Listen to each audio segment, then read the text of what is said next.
Hello बच्चों, let's see the question and the question is the relative lowering of the vapor pressure is equal to the ratio between the number of मतलब जो हमारे पास बेटा relative lowering of vapour pressure होता है उसका जो ratio होगा वो वेपर प्रेशर वो आपके किसके बराबर होने वाला है ये हमें बताना है। ऑप्शन आपके पास है बेटा solute molecules to the solvent molecules. Option B हमारे पास है solute molecules to the total molecules in the solution. C हमारे पास है बेटा solvent molecules to the total molecules in the solution. या फिर डी हमारे पास है solvent molecules to the total number of ions of the solute. तो इस क्वेश्चन को हम लोग सॉल्व करते हैं बेटा। तो सबसे पहले बेटा जो आपके पास रिलेटिव लोअरिंग वेपर प्रेशर है बेटा आपको पता होना चाहिए ये आपकी होती है कोलिगेटिव प्रॉपर्टी। क्या होती है बेटा ये आपकी होती है कोलिगेटिव प्रॉपर्टी।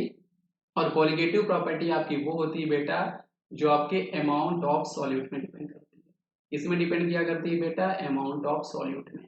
और रिलेटिव लोअरिंग वेपर प्रेशर का हमारे पास जो फॉर्मूला होता है बेटा वो P standard minus P solution divide by P standard जो आपका होता है वो एक्चुअल में आपका इक्वल टू होता है बेटा मोल फ्रैक्शन ऑफ सॉल्यूट।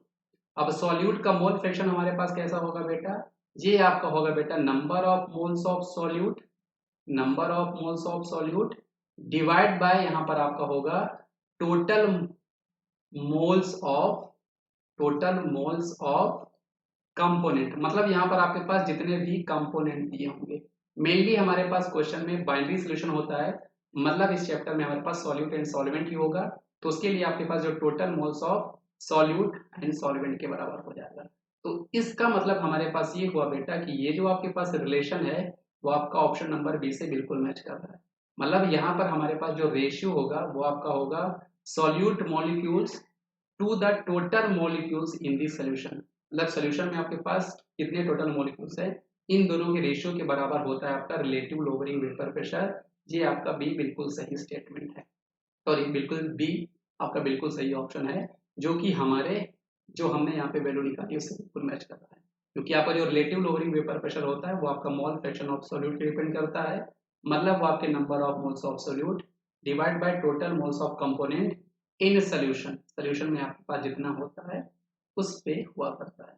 और हमें पता है बेटा कि मेनली इस चैप्टर में हम लोग बाइनरी सोल्यूशन पढ़ने वाले हैं। मतलब यहाँ पे आपके दो ही कंपोनेंट होते हैं, एक आपके पास सॉल्यूट होता है एक आपके पास सॉल्वेंट होता है।